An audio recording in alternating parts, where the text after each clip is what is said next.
పూర్తి వివరాలకు చదవండి రేపటి అక్షర శిల్పం దినపత్రికలో.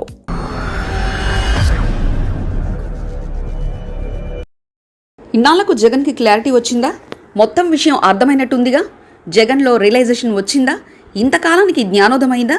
వైసీపీ అధినేత వైఎస్ జగన్ 2024లో తన పార్టీ దారుణ ఓటమి తర్వాత కొంతమేర ఆయనకు రియలైజేషన్ వచ్చినట్టుంది. ఆయన తన 5 ఏళ్ల పాలనలో చేసిన తప్పులేమిటో ఒక్కొక్కటి తెలుసుకుంటున్నారు. కేవలం సంక్షేమ పథకాలు ఓట్లు తెచ్చిపెట్టవని, బటన్ నొక్కితే ఈవీఎంలో జనం బటన్ నొక్కరని జగన్కు జ్ఞానోదమవుతున్నట్లుగా కనిపిస్తుంది. కేవలం తాడేపల్లి ప్యాలెస్కే పరిమితం కావడం, నేతలను ప్రజలకు దూరం చేయడంతో పాటు వాలంటీర్ వ్యవస్థతో తాను కొత్త వ్యవస్థను తీసుకొచ్చాననే భ్రమలో ఉన్నారని అర్థమవుతుంది. కేవలం నగదిచ్చినంత మాత్రాన ప్రజలు సంతృప్తి చెందరని, వారికి అభివృద్ధి కూడా కావాలని వైఎస్ జగన్కు క్రమంగా బోధపడినట్లయింది. ఒక పార్టీకి పట్టుకొమ్మలైన కార్యకర్తలను దూరం చేసుకోవడంపై కూడా ఆయన అంతర్మదనం చెందుతున్నారు. ప్రకాశం జిల్లాలో జరిగిన ఒక సభలో మాజీ మంత్రి పేర్ని నాని ఈ విషయాన్ని వెల్లడించారు.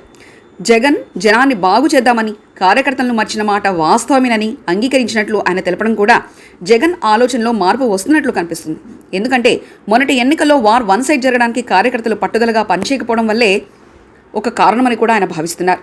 2019 ఎన్నికల్లో పోలింగ్ కేంద్రాల వద్ద తెగించి పోరాడిన వైసీపీ క్యాడర్ అన్నిటినీ ఎన్నికల్లో మాత్రం పూర్తిగా చేతులెత్తేశారు.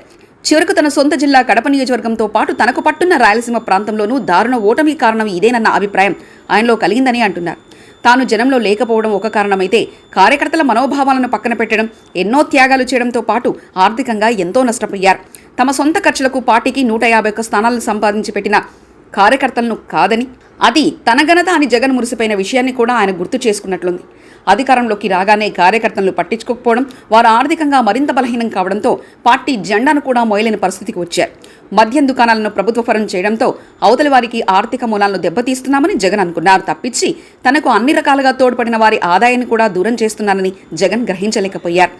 ఎమ్మెల్యేలకు నిధులు కూడా ఇవ్వకపోవడంతో కార్యకర్తలకు వారు కూడా ఆర్థికంగా చేయూతనివ్వలేకపోయారు.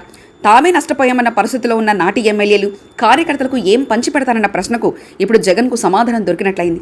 అయితే జగన్కు ఎందుకు క్యాడర్ అవసరమో ఇప్పుడు అర్థమైనట్టుంది. అయితే ఇప్పటికీ వైసీపీకి క్యాడర్ బలం తక్కువగా లేదు. దానిని ఈ 4.5 ఏళ్లలో మళ్లీ యాక్టివ్ చేయగలిగితే సక్సెస్కు దారి జగన్కు దగ్గరలో ఉంటుందని విశ్లేషకులు అభిప్రాయపడుతున్నారు.